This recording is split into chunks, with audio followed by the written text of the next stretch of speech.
I'll just give one more minute for people to join, and then we can go ahead and start. I believe you usually start with a fun chat to just get us in the mood, get us thinking about education, CTE.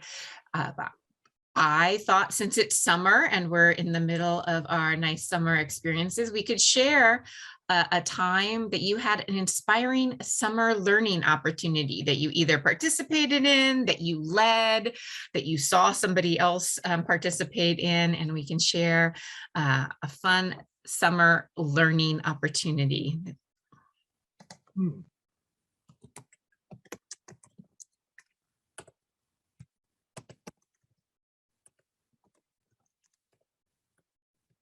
I'll do a verbal fun one. We sponsored a group of teachers from Roosevelt a couple of years ago out at work as a summer learning program, CTE. And it was interesting because everybody couldn't understand why we had a group of math teachers.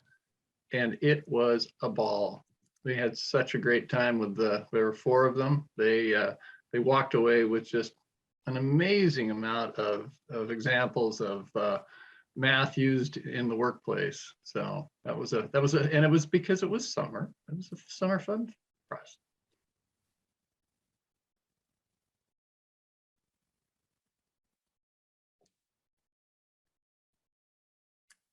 Anybody else have a summer one they don't want to type about and want to just share verbally?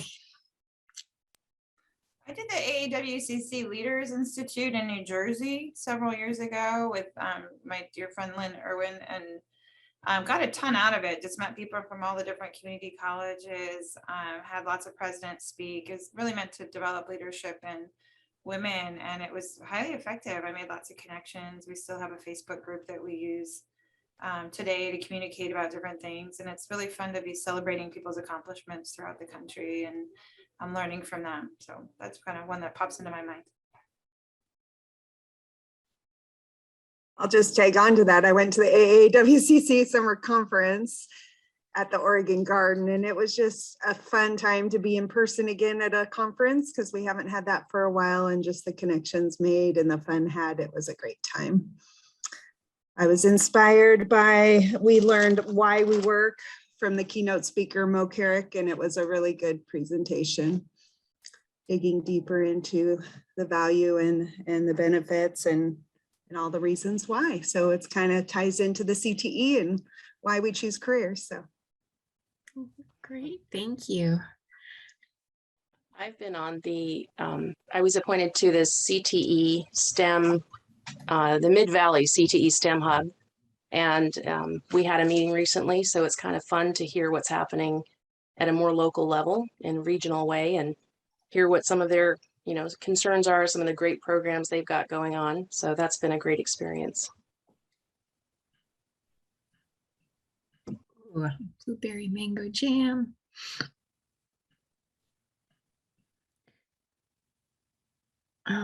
Pete got to participate in Chicago Future Business Leaders of America conference. Sounds amazing.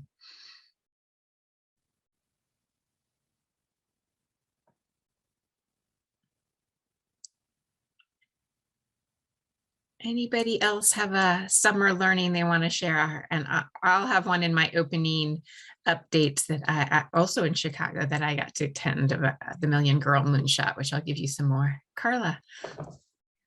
Yes, hi, good morning. So I was able to go to NCORE this June. That's the National Conference on Race and Ethnicity for Higher Education. It was phenomenal. It was a really, really good opportunity. It was held in Portland, and I mean, lots of hard conversations, but absolutely inspiring. Oh. Yeah, I was sorry I missed that. I heard really good things about that conference. And just for those of you who joined, Linda is out ill, so I am pinch hitting this morning, and we may have a little bit of a lighter, more relaxed atmosphere in our meeting today. And sorry for no video on my part. Great. Well, do you want to get started? Do we want to get started, Janelle? Yeah, Yeah, let's go ahead and get started. There is a reminder. I put the agenda in the chat. You should have access to it. And a reminder, I went back and looked at the advisory council slides where we all introduced ourselves. It's a good just to remember and learn a little bit more about each other and remember where we come from. So I think that's just a really good resource to remind ourselves of. Donna Llewellyn will not be able to join. So Louise, I don't know. I'll ask you at the end if you have anything else you want to share from post-secondary side. No pressure to do that, but Donna is actually doing some really important work with the community college presidents around CTE. So we're glad that she's able to be doing that work. I did want to share my kind of fun, inspiring experience is that Oregon Ask, part of our after school network, was invited to a Girls Builds opportunity in Chicago. And this brought together people from all over the country, out of school providers, business and industry leaders, and 16 amazing young female leaders in STEM. And it's part of the Million Girls Moonshot, which is a drive to really increase the diversity and access to engineering and interest in engineering programs and computer science across the country. We have one of the inaugural flight crew members from Oregon.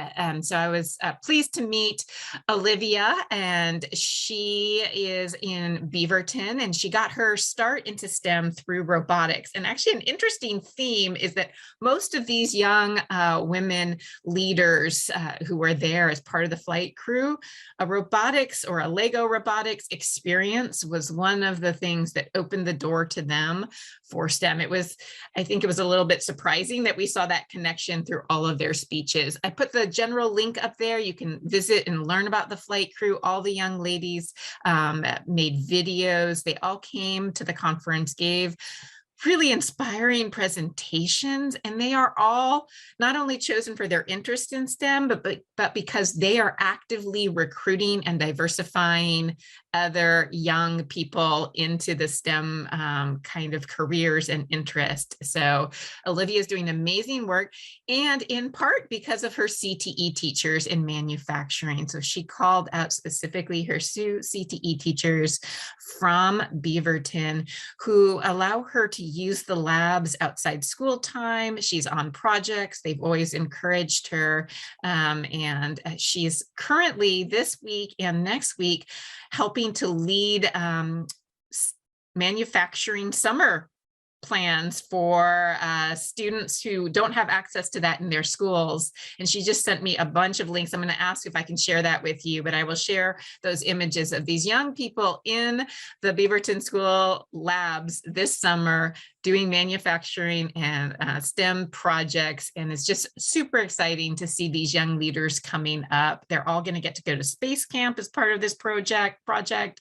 And just really, I encourage you to learn more. The neat thing is that I was there with Todd Nell from the Workforce Talent Development Board, and the head of Oregon Ask invited us. So we're really thinking about how can we partner across education, out-of-school providers, and Workforce Talent Development Board to think about how are we using career-connected learning, connecting all of these different pieces. And as you know, as you've been kind of thinking about how we bridge gaps and work together, that this is one of those ongoing challenges and opportunities that we have in the state.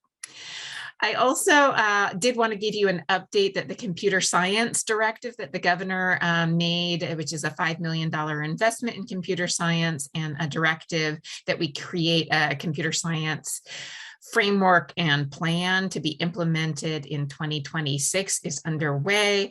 We're doing some creative problem solving about how we're going to get that money distributed by this fall and spent in this coming school year in an effective and useful way. And I'm sure as we develop that framework and look for community engagement, that this group will be part of that conversation as we move forward. Any questions about the first two before I dive into some integrated guidance fall plans? Let me quickly, if I can, just interject. I see the WTDB is on there as well, and just wanted to also mention to this group in particular that, again, one of the task forces that the Workforce Talent and Development Board worked on was the essential employability skills. And so we have a task force that is moving forward to try to work in that conversation, but we're really trying to get a very, very high level review of how, in a sense, we take the essential employability skills and broaden it out. It's while it has a lot to do with STEM and, for instance, CTE, it really applies to all students going through the high school and middle school, high school experience, and actually off into secondary and then work. So we hope to, Janelle, I think you've actually put a tentative meeting out there, and I don't know if you have any other comments, but for everybody here, again, I think as I've looked at this particular issue, it's one that if we do believe in this strongly enough, the challenge is going to be how do you assess it and how do you credential it? And I think that's the core of our conversation that we'll be having at a very high level. So any comments there, Janelle? I mean, you've hit the challenge right there. Is as soon as, I mean, we'd really like essential employability skills to be a core part of like education as well. So it's not just about academic skills, but employability skills and technical skills. But as soon as you put it into a K-12 world, there's all these questions about like, how do you assess? And then if we really want it to be acknowledged by employers, well, how do you credential and ensure that those youth have those skills? I think there's also some interest in making sure that we frame the essential skills in a very equitable way so that they're really positive and not exclusionary in how we frame those essential skills. So I think that's also an interesting definitely work to do. But I will say, as we're making our recommendations for Senate Bill 744, which was a look at our graduation requirements in the state, and a report that we're giving to the legislature and the state board this fall, employability skills came up over and over and over again in our community outreach as something that was a critical part of our education system. So I think we'll be seeing further discussion around that. So yeah, Charlie, I look forward to figuring out those two assessment and credentialing pieces. Yeah, thank you. I did want to give you a little bit of an update around like the CTE structures and what's going to be happening this coming year. We are in the middle of our CTE Perkins grant, just was turned in by all of our recipients. We're reviewing those grants right now. And at the same time, we're gearing up for the next round of grants where we are changing our practice a little bit about how we fund CTE in the state, like how we build that grant application. And we are doing that in K-12 through integrated guidance. So CTE Perkins will now be part of other systems in the school.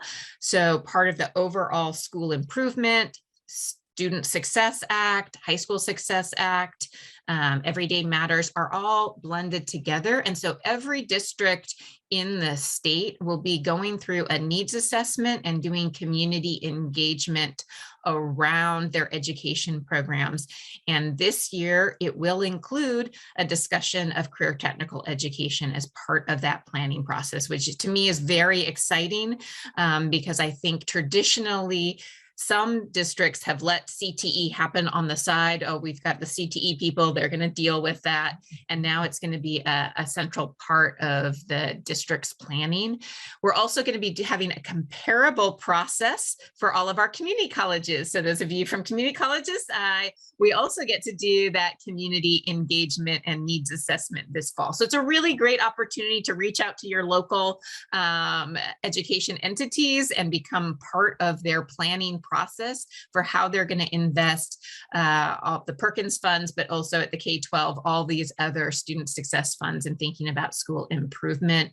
We are working closely with our CTE leaders across the state to help them do those needs assessments, to help them have the data they need to look at where there are opportunity gaps and where there could be more focused attention and funding to change those outcomes and trajectories of students. And we'll be also helping develop labor market information for each region so that they can think about, well, what are the opportunities for our students in this region? What are the biggest growing careers and opportunities, and align their CTE programs to those community needs. So I did want you to be aware that that work is happening this fall, and that that will be a big push of what our CTE leaders across the state are working on. And as part of that, we're going to be really focusing this summer. We usually traditionally have a summer CTE meeting. We're going to be really focusing on secondary, post-secondary relationships.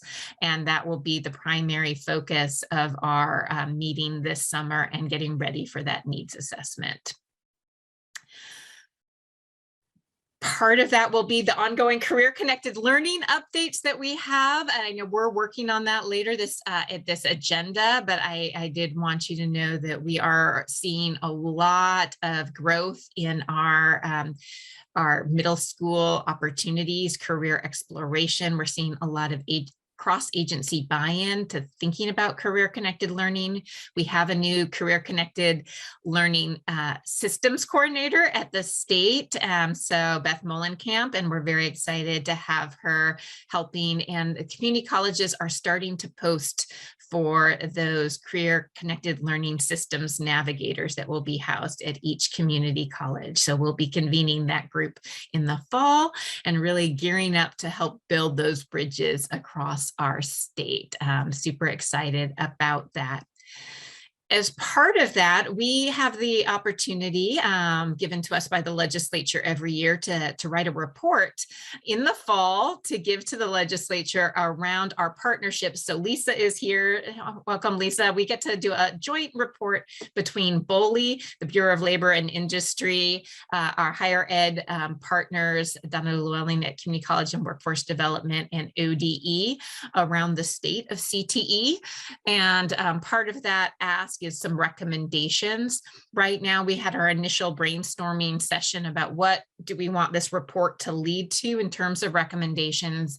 And we are going to be highlighting that need for really intentional funding and support for community college CTE programs, that it has been really underfunded in our state for many years, CTE in our post-secondary institutions. If there is, going to be a recession, we also know that CTE programs during a recession become highly desirable. So not having the infrastructure to deal with that demand that could happen as part of a recession, it's a really important part of building out of a recession is to have strong CTE programs in our community college system. That will be one of our recommendations. And then another recommendation is that really continued using of the career-connected learning as a bridge between Future Ready, K-12, our apprenticeship programs, Bureau of Labor and Industry, and a really intentional discussion that education and workforce development go hand in hand. I think we've seen some mental models in Oregon where people want to keep them very separate. Like education should be here, workforce development should be here. There really isn't always a discussion of how they do work together and have a really interconnected play. And I think that's going to be one of our recommendations, is that there's really a strong commitment to how education and workforce development are essentially together, and that they need to be together in how they move forward.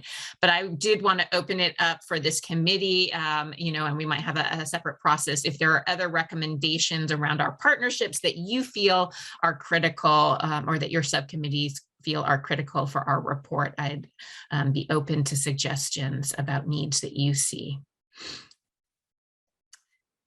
Janelle, a question from me is, as far as the committee is concerned, is that is there any form of a document that's being put together as saying essentially here are the asks that people can then use as an outline and a baseline format to say, oh, okay, I understand this, I don't understand this, and so forth. Because my sense is that this committee in particular, or this council in particular, I think should probably have a voice in that process. I'm not sure.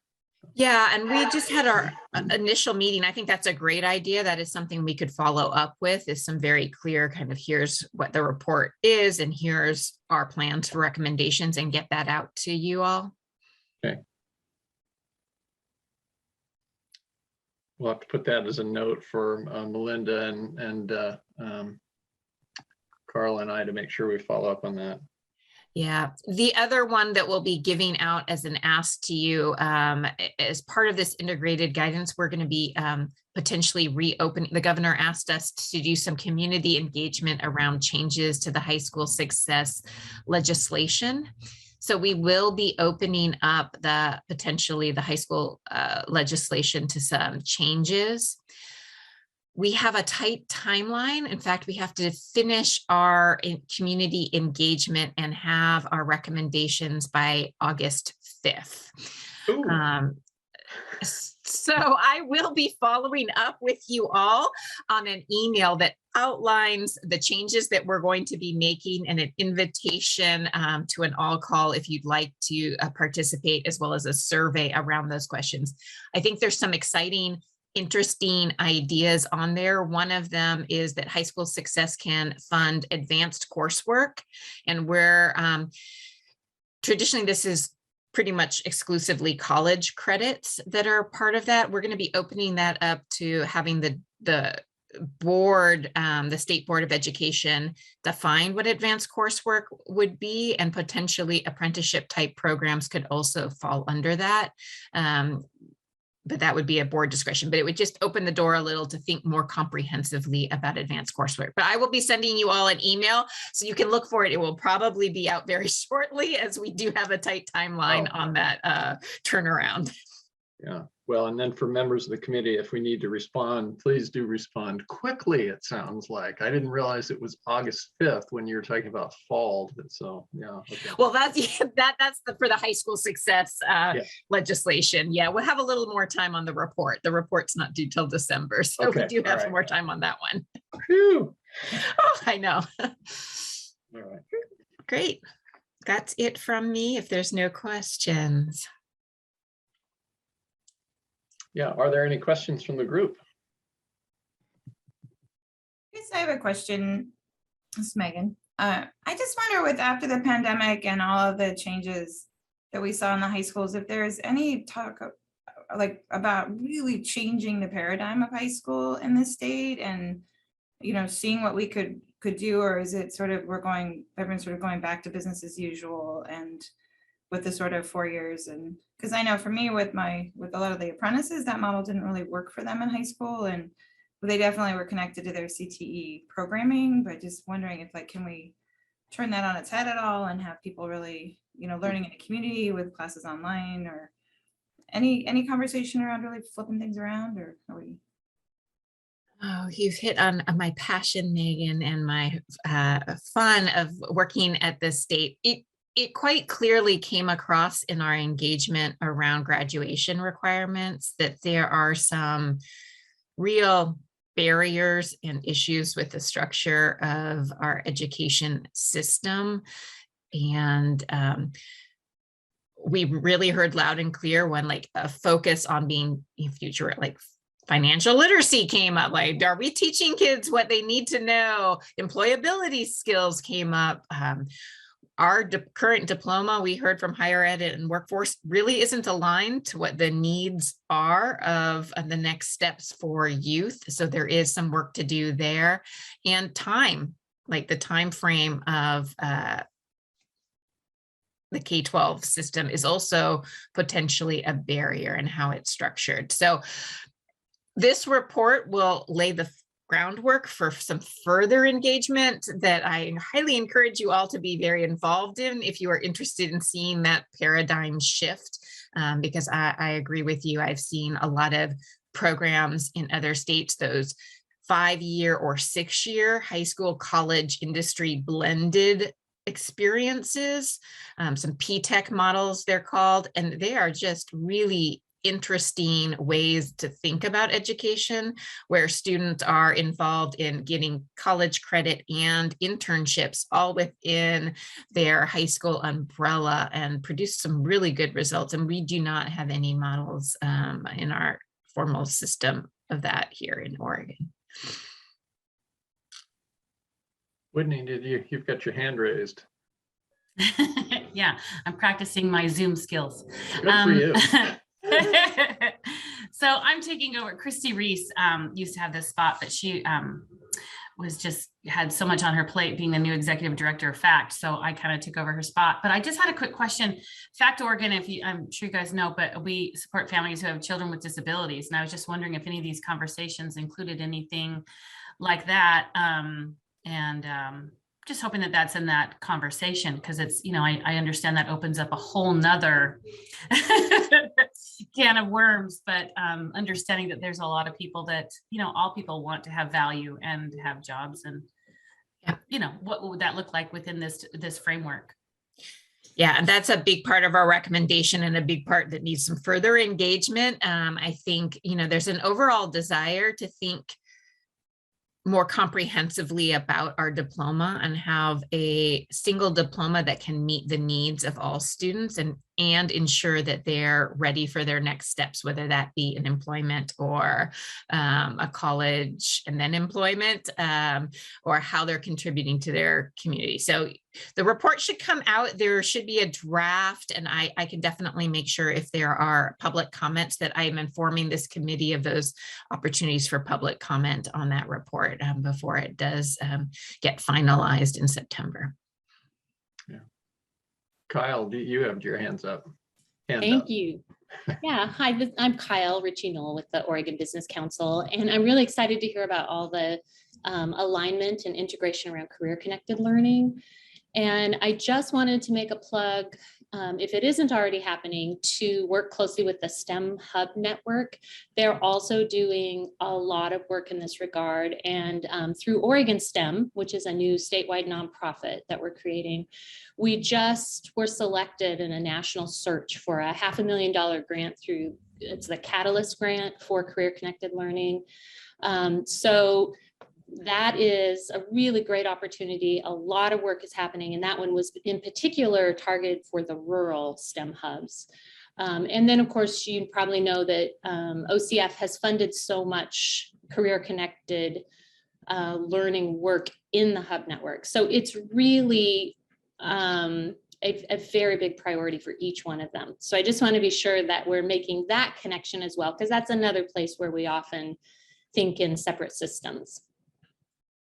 Yeah, and to reinforce that, Kyle, also as I listen to Janelle and the comments and so forth, again, our subcommittees and so forth, when we're talking about alignment, we're talking about communication, we're talking about equity and so forth, all of those topics are integrated into this whole recommendation piece and the questions that are being brought up here. And so the importance of those, and as I'm thinking here, from our particular group of saying, gee, we wanted to create a map of how to understand the CTE system, but it's evolving very, very quickly. And so, and I think we have multiple needs. And then the other piece, just kind of reinforcing what Kyle had mentioned, is that, STEM and CTE don't have to go down separate paths.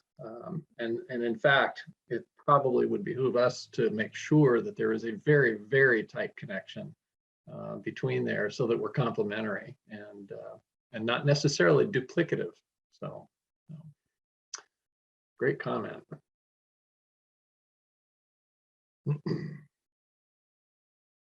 All right. Anything else in this section of our conversation this morning? Again, apologize that I'm looking at a Hawaiian scene rather than my face. All right, let's move on. Oh, real quick, Yeah. Janelle or Charlie, where you're mentioning so many things and my mind's just blown about everything that's happening. Mm-hmm. I'm like excited, but at the same time, like feel uninformed. And so where is there a spot on your state website? Sorry, I don't go to it regularly, but is there a spot where some of this information is that we can look up more after today? The integrated guidance, I did put the link in the agenda for just that piece. The Career Connected Learning website is not been updated. We will have a lot of information about the new structures around Career Connected Learning. And thank you, Kyle, for that reminder that the STEM hubs are important players in that. 744, I can find the link about the graduation work and put it in here, but that report is not out yet. But I will, again, I can put two places. I can send emails out with some of these, have Melinda send emails out with some of these, but I know emails also get lost. I can also post some of those resources on our internal website where we have, for the committee, we have a website where we put our meetings and materials. So I can do both of those because I know, at least for me, emails get buried rather quickly. Yeah, and Marcia, and I think generally, Melinda's really tried to post information on the committee website or embed it within this rolling minutes and so forth. And so what that does, and I will plead guilty here, is that I don't go in necessarily and review enough to be able to keep myself up to speed. And so when Melinda and I are having a conversation, she'll say, have you gone onto the website or the oops. So yeah, check the Google Notes. Any other questions? All right, let's move on then to our subcommittee updates then.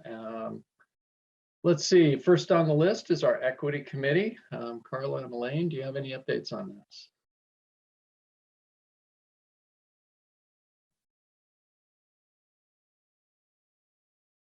And it's very quiet all of a sudden. Carla, are you there? She will be right back. Oh, okay, great. Let me move on to alignment. In all honesty, and I've got a couple of my members here. We've had a heck of a time just trying to get together with vacations and COVID and so forth, and it has been very difficult. I'm sure that there are other committees that are facing the same kind of a thing with schedules and so forth. So the alignment committee doesn't have anything new to report. When we last spoke, based upon the conversations we had of our presentation, it was really for us to try to take a step back and try to define what a map might look like, who are the audiences, and Janelle probably having a relatively high level also, because it's a multi-agency kind of map as well when we talk about alignment. So I apologize for the fact that we don't have a lot this time. I am going to try to diligently try to get members together if we can, so that we can discuss kind of next steps. So Clay and Megan and my other folks out there, be ready. I'm going to be hitting you up. So, and I'll just say, Clay, I think you worked on a kind of a map of some of the workforce system. It's quite a complicated environment that we have. So yeah, it's going to be an interesting challenge to unwind that. Yeah, and it was, and as we've of course spoken, we have multiple audiences who have different needs, and so the question is how to help people try to understand, and to a little bit to Marcy's point of where could you go if you're a parent, or where could you go if you're a teacher, or where could you go if you're an administrator, and so forth. And so it's trying to figure out what that needs to look like, and try to keep it uncomplicated, which is the challenge. So, pretty high level conversation. All right. Student advisory team, it looks like Melinda was going to be talking about this. Janelle, did she give you any comments on this one? She did not, but I know that the continued desire is to have a student advisory committee formed in the fall. Some of the challenges have been, we would like to find a way to compensate students for their time in this. I know in K-12 world, one of the ways we've often done is, we write letters, they can use it on their resumes. Sometimes high schools will give them credit for the time in their leadership of doing this work. But I know particularly for our post-secondary students who may have like more economic competing needs, potentially like thinking about how to compensate students is a real interesting piece. I know the department can cover any travel. If we have an opportunity to need to travel and bring people together in person, I know that we have systems. They're not fun systems, but we do have systems we can pay for travel. But the other compensation piece, we just don't have a good mechanism at the state for that.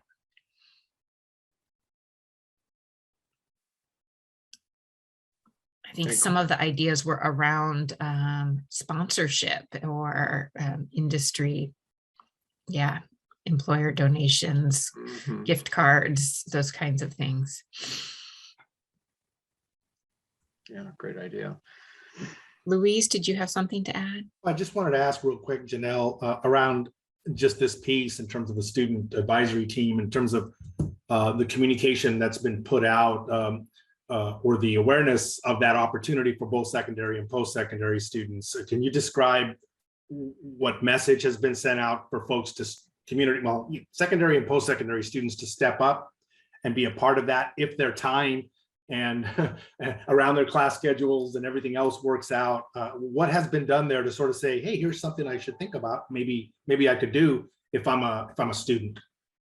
So I'm not part of that committee, but I did peek in there this morning, realizing Melinda wasn't here. It looks like that's part of what the committee is working on, is that communication plan. So it hasn't gone out, and I don't think it would go out in the summer. It would probably wait till the fall when we have easier access to students through their schools.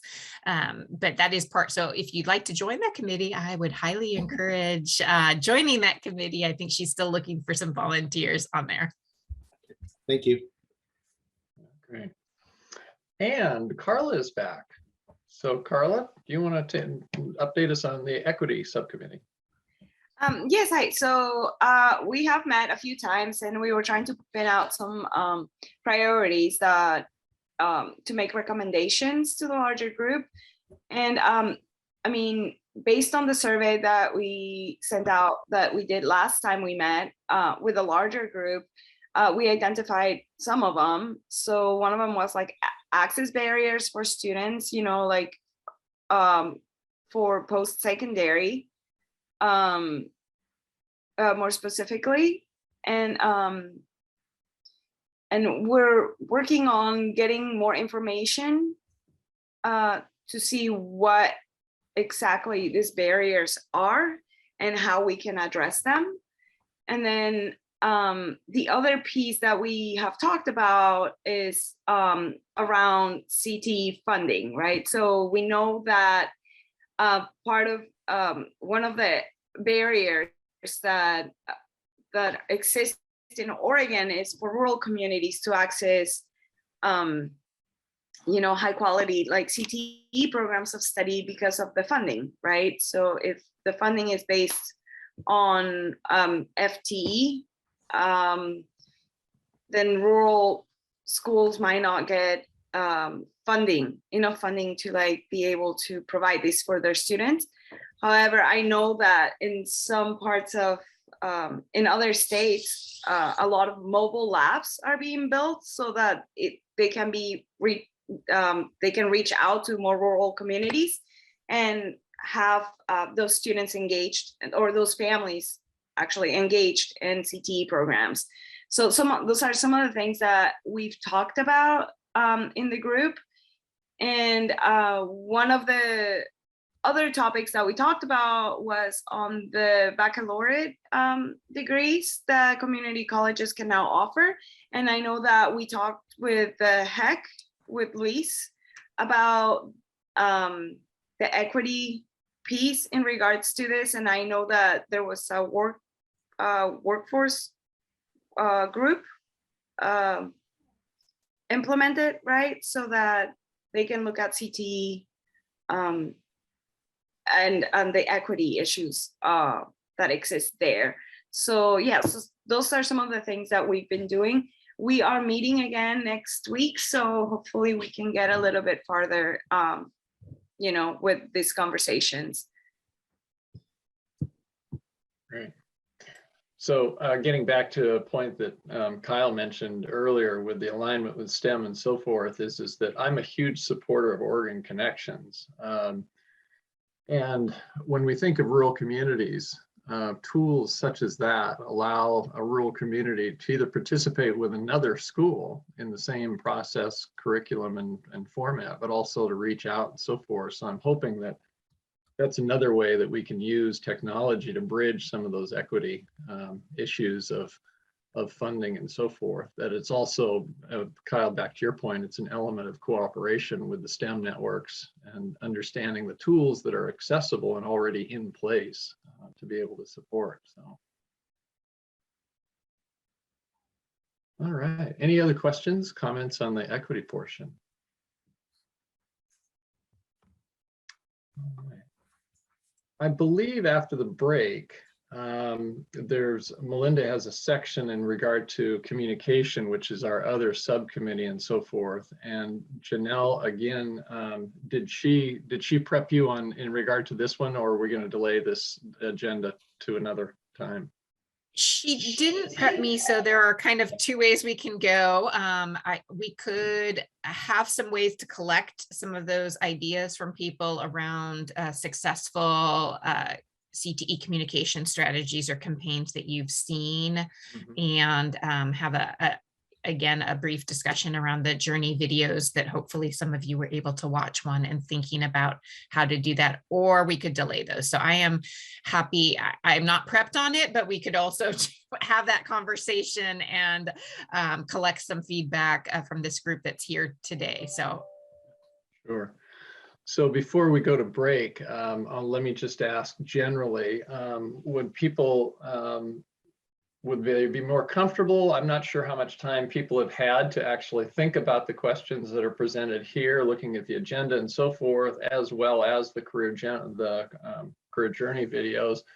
Or would you like to take a step back and maybe push this to one of our next meetings? So. I was on the committee, but I wasn't at our last meeting, so I'm looking around to see if there's anyone else from our committee here. I'm on the committee, but I was not, I did not volunteer to be the spokesperson for our last meeting, and we did have several absences. I can speak to what we talked about, but it sounds like we came up with more questions than answers during that time. And I think they're really important questions, but I'm not sure they'll move us forward other than raising the issue that we can all think about a bit more. Sure, sure. And my sense is generally in the discussions, people might prefer to be a little bit more prepped so that we get a little bit more of a discussion and engagement and so forth, unless, again, there's the opportunity here to kind of do a just a general commentary and look at these questions relatively quickly. And we can do that kind of after the break. So why don't we do this? Let's take a 10-minute break, and I'm going to give everybody the opportunity. The links are embedded into the agenda, and if you haven't taken a look at one of the career videos and so forth, maybe just think about this, and we'll just kind of cover this topic kind of at a top level real quick when we come back. So let's see, it's 9:46. We try to get back together about 9:55 collectively, and in the meantime, maybe go on mute, take a look at the again, one of the journey videos and so forth. They're absolutely terrific. So and then we'll come back at 9:55. Is that good? All right. Thank you, Charlie. Great. Okay, so again, generally, did anybody have a chance to go in and take a look? Okay, I should get a show of hands, so that would force everybody to be on the image and so forth. Everybody get a chance to take a look maybe at one of those, or thumbs up and so forth. So yeah, those videos are fabulous. I mean, I think that there's just no question, and I think my sense is that they've been used in different ways. I guess the question I might have in regard to the career from generally from the committee is that when they say please watch and come prepared to discuss how you might use this type of video in your world. Again, multiple audiences. So could businesses use them? Could the workforce, quite frankly, the system use those and so forth? So any general comments in regard to that? This is Megan. Sorry again. I worry sometimes when I do videos like that we're creating them maybe sometimes for the wrong audience. That you know, I'm like a 52-year-old woman mid-career, and so they're interesting to me. But I just want to make sure that somebody asked a bunch of 14 to 19-year-olds to watch the videos and said, would you keep watching this if I wasn't like giving you lunch and making you watch it, or like if you weren't my kid that I'm forcing to watch this to find out if you like it? Because I know like I'm like, oh, they're so nice. And I think, so my kids haven't turned on a television and watched a TV show since I can remember, right? Where I still remember cooking channels to get to Little House on the Prairie, right? So I just worry that, and I do see TikTok and Reels where which I get totally sucked into on Facebook, I'll admit. And so I just sort of see these kids watching things that are like 30 seconds long.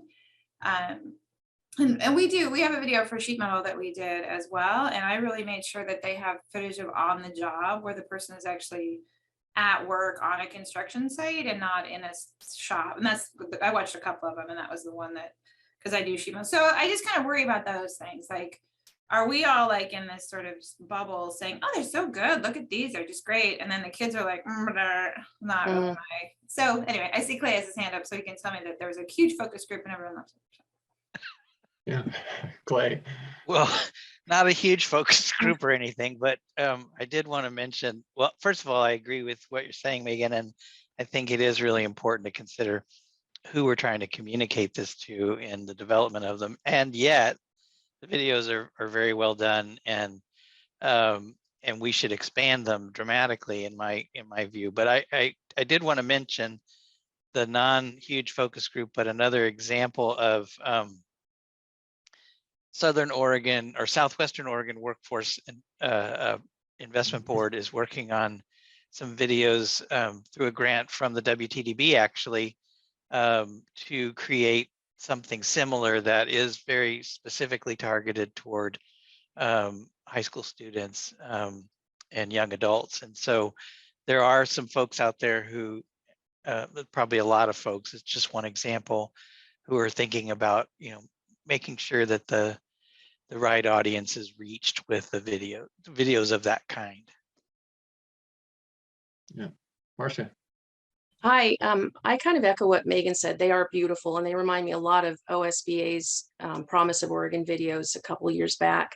I think what the questions that I have are, what do we want people to do with them? And as you mentioned, there are a variety of things we could do, but unless we tell them, I think it should be part of a communications plan that has a call to action, some sort of direction for how these could be useful. And I think that's part of the larger picture. As I was listening to the earlier reports on some of the things that are happening, we've got, we heard that there was outreach, there's been community engagement, there's been community participation for a variety of things, but it seems like it's all fairly, it's all in separate camps. So I wonder if this could be part of a larger communications plan for what is it we really want them to do, and to have that kind of assigned to one person or housed in one place so they could coordinate all of the communications for CTE, was the conversation we had in our committee that would make the most sense and be the most effective. That's a great point. Kyle? Yeah, I'm glad you brought that up, Marcia. That's what I was going to suggest as well, that thinking about how we collaborate across that, because I know like Oregon STEM is in a strategic planning process and looking at a strategic communications effort, which will be about, many of these things, probably career connected learning will be a big focus. But I guess the question that I had in it relates to the questions on the agenda as well. Just really, what is our objective for this particular effort, and who are we trying to reach? I do know that students will be a huge focus, but I also know that to get to the students, very often we need to get to their parents and caregivers. We need to get to employers who may not even see that they have a role to play in supporting students in, career exploration and career learning. So to the point that others were making, some of these videos might be better suited for those audiences to say, oh, now I'm beginning to understand. So it's a really complex challenge, making sure that there's so many different stakeholders that we need to help understand this. And there could be different videos or different media that we use for those particular audiences. I love the comment about essentially a centralized warehouse of content that then is connected with a strategy for that content. It's those two elements of saying, because there are tremendous things that are being done at district levels, I know, and community levels that could all be a part of this and shared. They don't have to be specific to, let's say, Southwest Oregon or the Portland metro area. They could be more about, the general process. But it's that combination of saying, okay, if your need is to connect with parents, here are a series of connection points, or if your need is with teachers and so forth. And so there's an outline of that, again, similar to the map process that we're talking about. Any other general comments? I was just going to say, as a high school student, I could see these formats of videos being very useful, especially if we're targeting students, rather than having these people who have already made it into these careers. We could have some students in these CTE classes kind of walking through their experience, joining the class and in the class, and how they feel it has benefited them. And that could be used to target students. So Pete, as you, with your friends and so forth, as you are walking the halls and thinking about your futures or having your conversations and so forth, I mean, what are those tools that you guys are using to learn about what you might want to do in the future? And what's the duration of them? Are they 30-second bites? I haven't had many in-depth conversations with my friends about that. Yeah. I know pretty much my whole friend group is looking to go different paths, and we're kind of conducting our own individual research, really just online. The classes available at school, I know, have had an impact on some people in my friend group, and just they'll kind of join a class because it sounds interesting. Typically it's a CTE class that they haven't considered before, and they'll join that, and that'll kind of push them on a different path. For the most part, I know, just considering the heavy reliance on internet now, a lot of people my age conduct their own research online. Right. Thank you, by the way. Can I follow up a little bit and ask Please. you a question? So one of our local high schools, sorry, my throat's being weird. One of our local high schools has an exploratory kind of CTE class in their freshman year where they do 6 weeks in woods and 6 weeks in culinary and 6 weeks in the business accounting marketing type. Do you think that kind of exposure of almost requiring someone to try all those things is something your friends or students would appreciate or like, or do they want more choice? Because I think sometimes for me, I don't know what I'm going to like or not like till you try it sometimes. So what's your thoughts? I would say that would definitely be beneficial for most of my friends and most students at my school, especially starting freshman year, because what happened to me was I didn't really know about the CTE courses early on. and I started taking them this last year, my junior year, and I felt like I missed out a lot.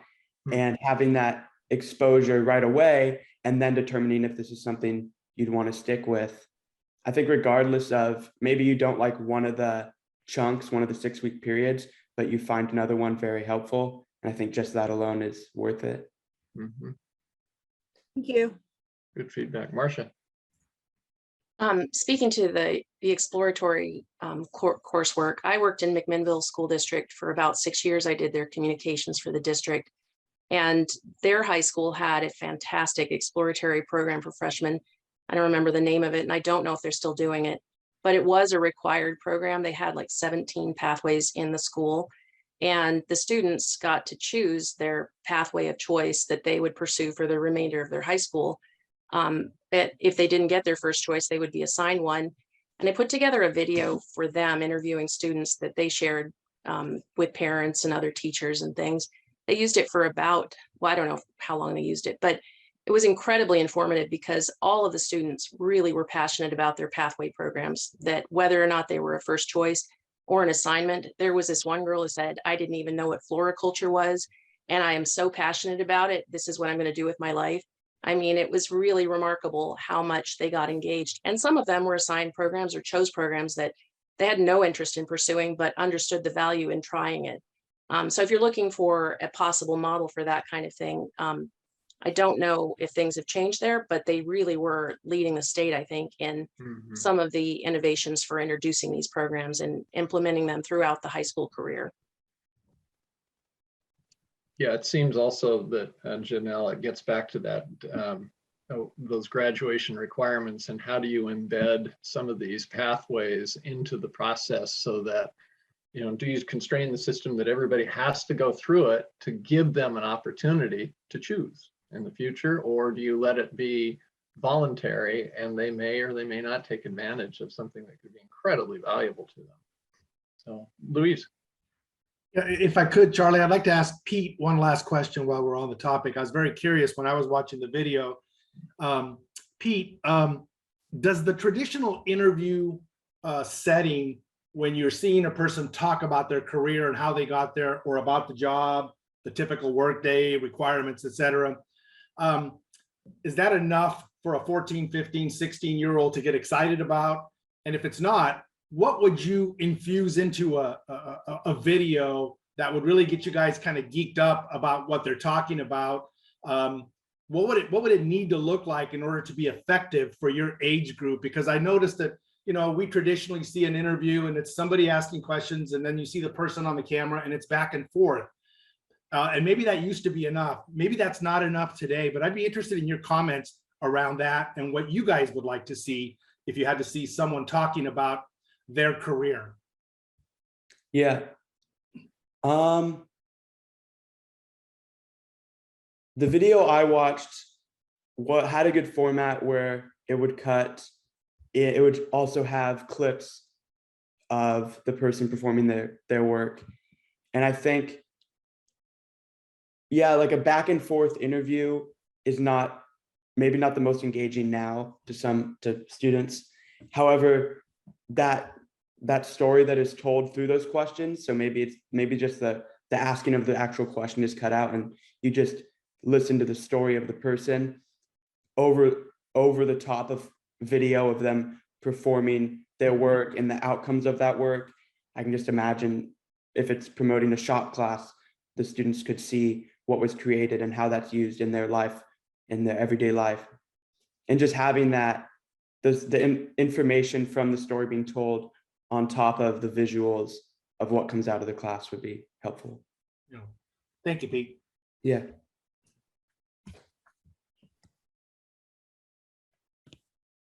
I don't know, Edith, if you have anything to add as a student in the post-secondary world, and I also know you have to leave early, a bit early. So I just want to, if you have anything to add, it'd be great to also hear, because, you know, I think there's also a lot of mystery for people about how people get to careers. We do, like, here's some careers that are option for you. And if you go on this community college or you go in this training program, you can have it. But the reality is most people don't go in a straight path to their career. And so there's, I think, a lot of hidden aspects to finding your passion and your career that we don't make apparent. And so I think there is, you know, really important value in talking about the reality and of how people navigate those decisions. And, you know, I mean, I studied ants, like that was what I went to school for. And obviously that's not what I'm doing today, but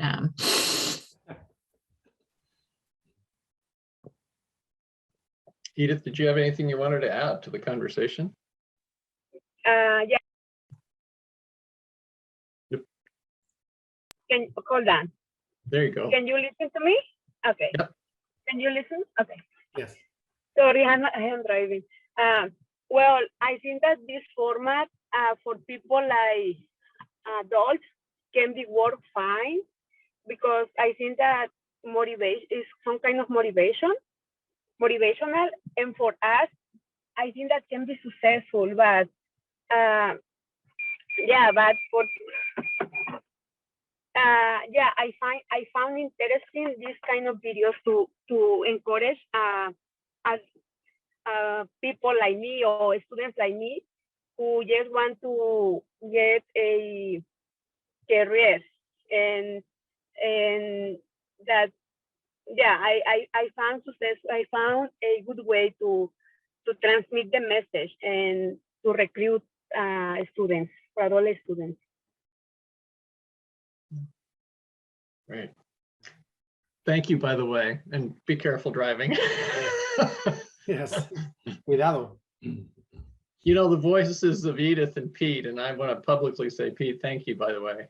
But it's you guys bring a great perspective to this conversation and a high value. So we do definitely appreciate that. And I think that goes back to our earlier point with that student advisory team is that we need to get the perspective of the users of those systems, and it'll probably also go into those different audiences. Again, with businesses, what are they trying to accomplish, and how are they trying to garner access to talent that they desperately need in their facilities and excite people about it, so on and so forth. So any other comments about this in regard to just sharing communication?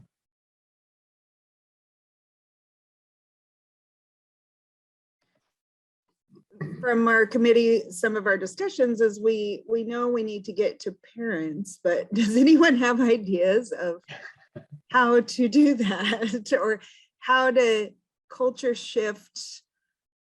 You know, we've talked about MIS and some of the challenges of CTE, and like I've had parents come with career exploration appointments that I do, and you know, they have a big influence on some of their youth's lives.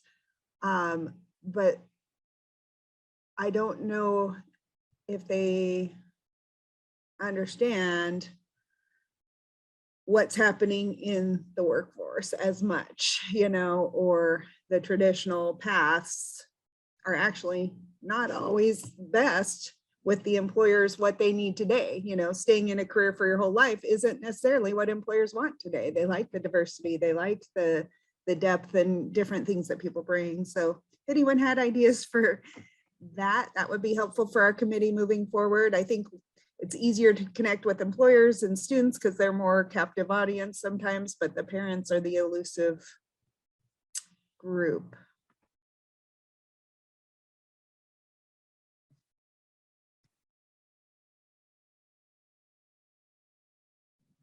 I think that's such an important question, and I don't have any answers, but I do think that it's a really important challenge for all of us.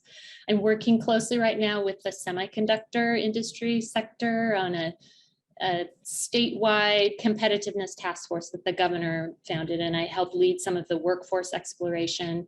And in Washington County alone, there are 1,200 technician positions open right now that require neither a degree nor any experience.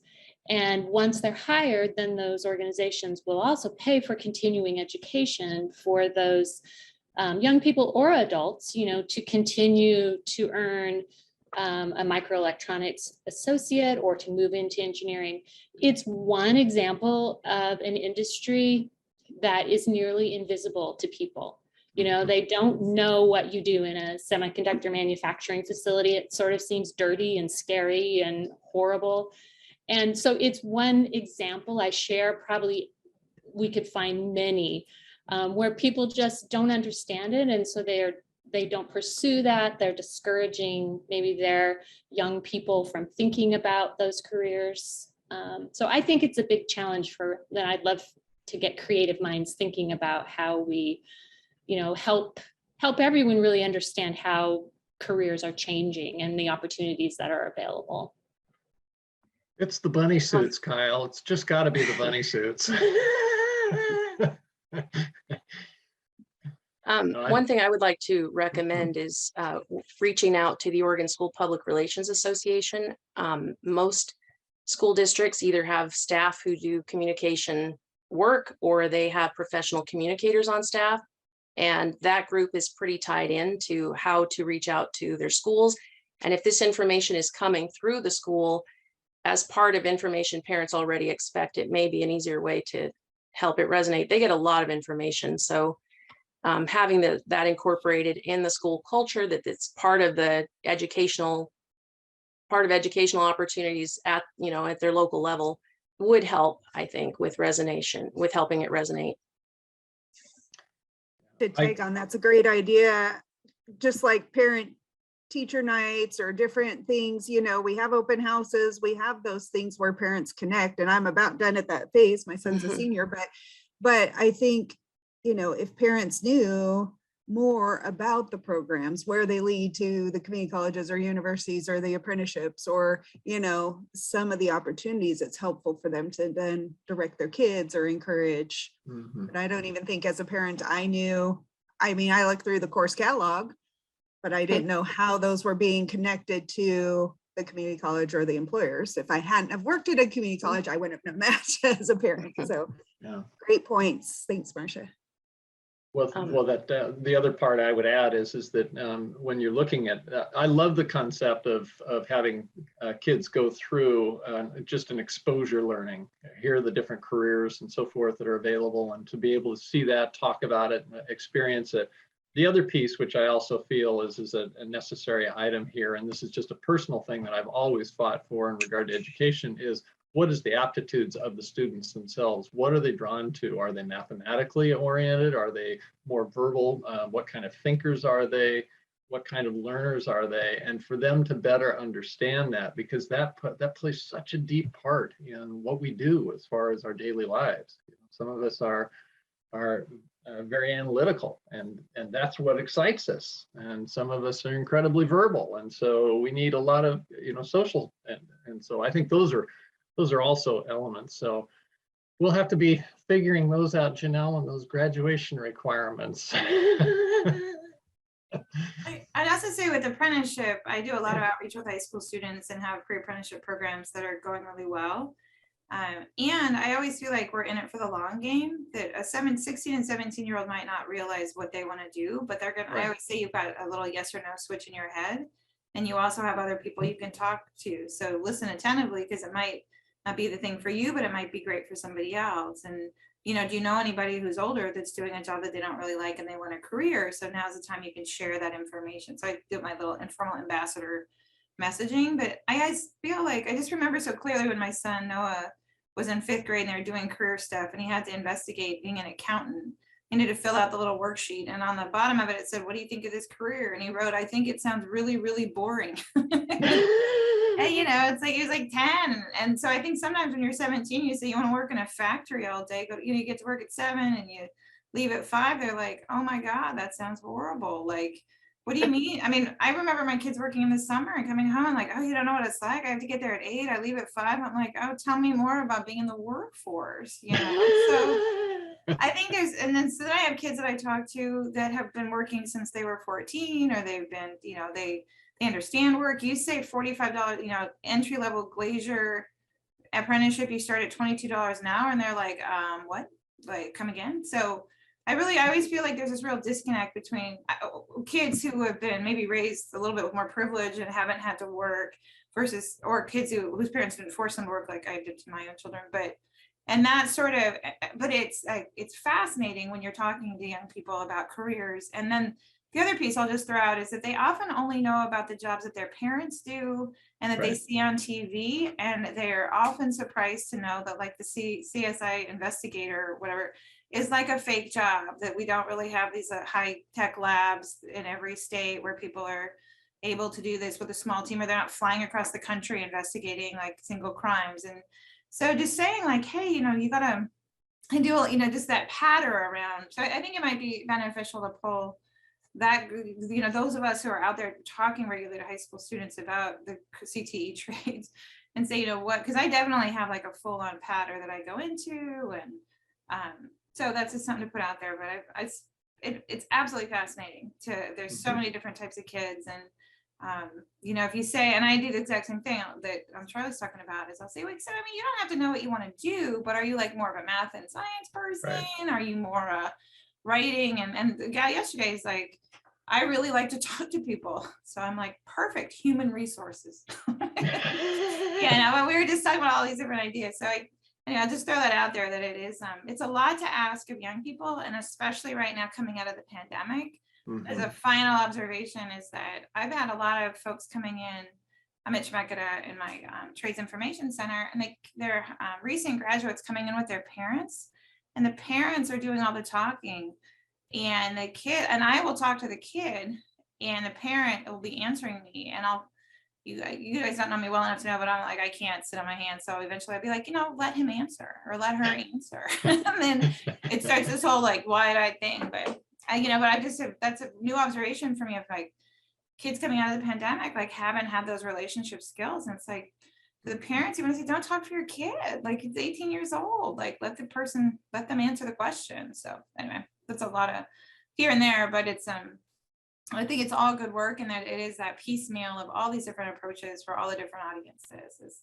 I guess I'll say one more quick thing. I do have a great pre-apprenticeship program going right now, and we have one student in there who is on the autism spectrum, and he was our first one to get his OSHA 10 card done, and but has been kind of a little bit of a tough nut to crack. And last Wednesday he came out when I had gone into class for a minute.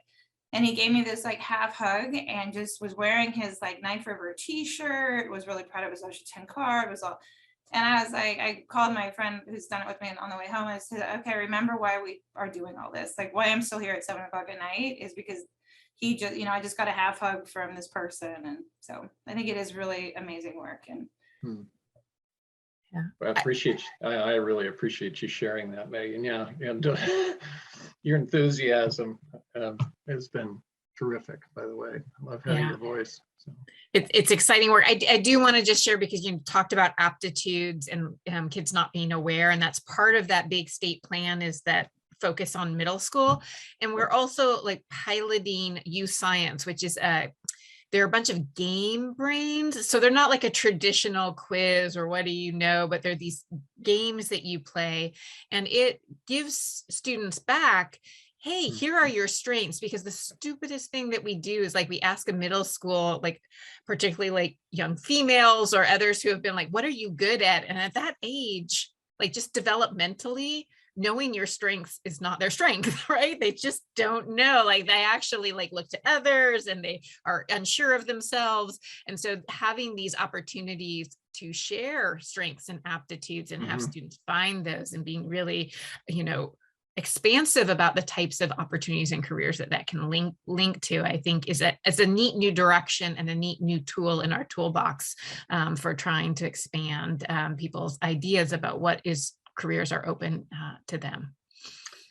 Once again, we're developing humans rather than cogs in a educational spectrum. So yeah.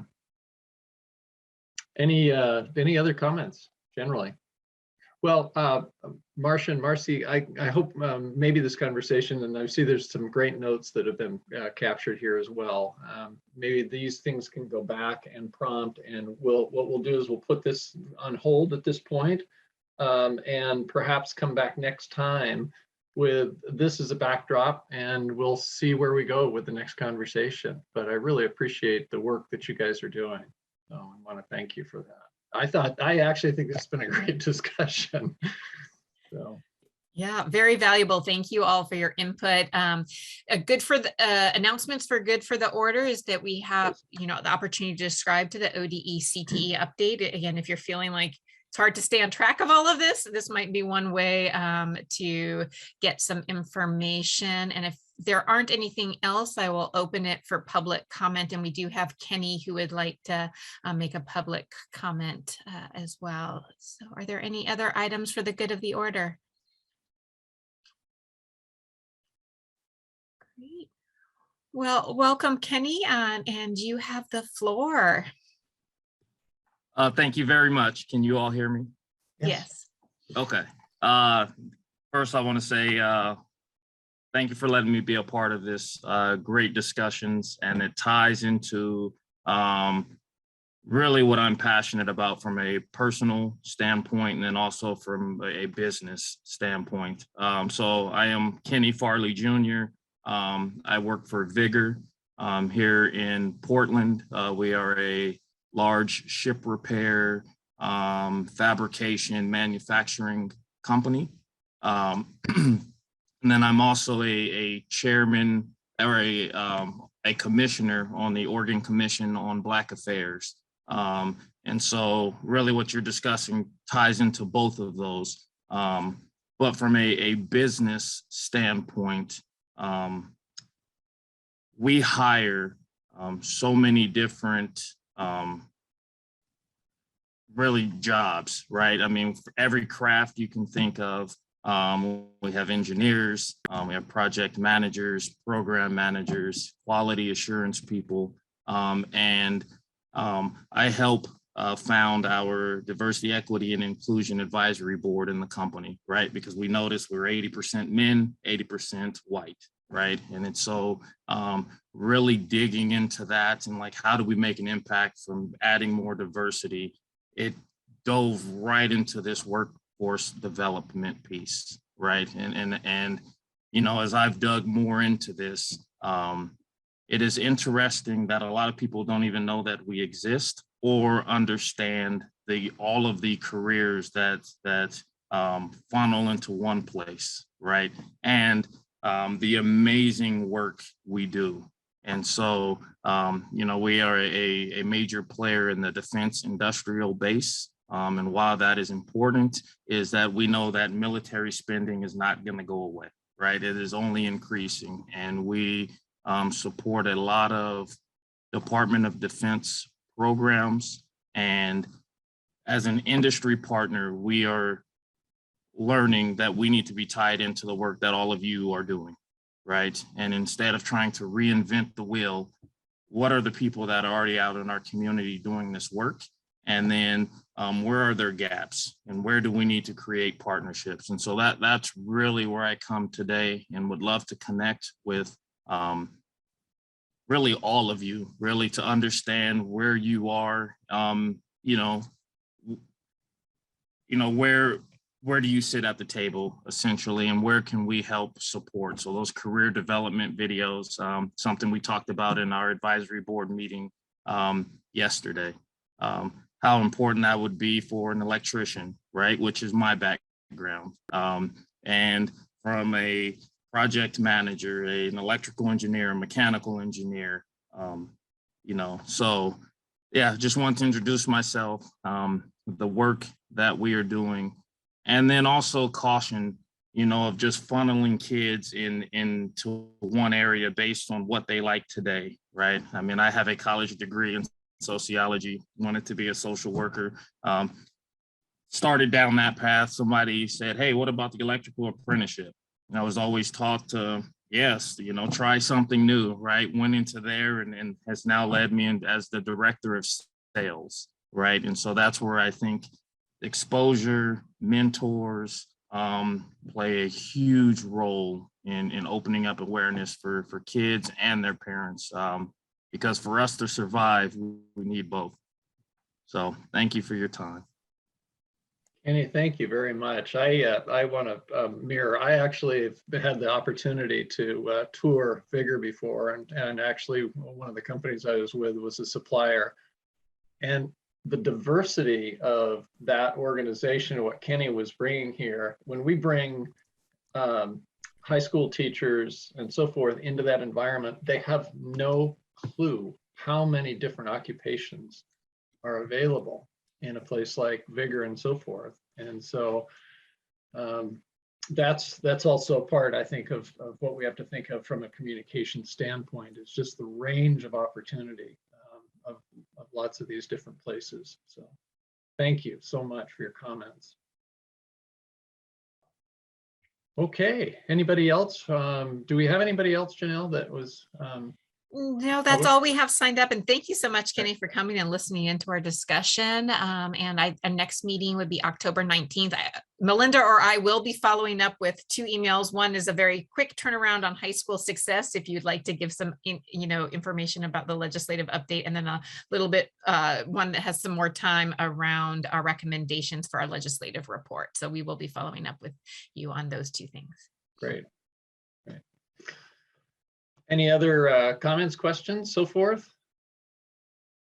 Well, we survived without Melinda, you know. I do have one. Yes, please. I need to run off to campus, and I've been listening to the great work, and I haven't been able to go to all the meetings as I had wanted to this term because it's been nuts. I'm from Lane Community College, and I work with IET. I work with a lot of non-traditional students in career pathways, getting them through short-term career pathway certificates. Yes, high school students, but also a lot of adult students, returning adults, dislocated workers, recently single parents, former foster, GED. We have a huge group of Afghan refugees right now on our campus. And so I just want to remember, like, it's, especially when it comes to employer engagement, it's not just K through 12. We really need to find ways to, my challenge is getting employers to get excited about hiring these individuals, and they're really committed, dedicated, hardworking, pretty fabulous employees. If you can, just sometimes it's about employers realizing it's okay to hire people with strong accents or limited English or whatever, you know what I mean? So that they're still pretty fabulous employees. So anyway, I know this is not that conversation, but I just wanted to throw that in there, and I hope that in future conversations we find a space for that. I would agree. And Rosa, to complement that again, I think that's really the alignment committee was another one of those, is that realizing that we oftentimes don't have alignment between the K through 12 and then the post-secondary and then the workforce. And I think that's one thing that we're striving for. So I think it is a part of the conversation, certainly. And I know Janelle is very committed to that full strand from workforce to kindergarten. Thank you. Any other comments? Well, great. Everybody keep work up on the committees and the subcommittees and so forth. And hopefully we can get those working through and moving forward. And I hope Melinda gets better soon, and we'll be swinging it back to her. Janelle, thank you, by the way, for helping and so forth. And Carla, my co-chair in this. And if we don't have anything else, I think we're adjourned for this time. Have a good rest of the summer, and we'll see you soon. Thank you all. Thanks. Yep. Bye-bye. Thanks, everyone. Thank you, everybody. Have a great summer. Bye-bye. Bye. Yes.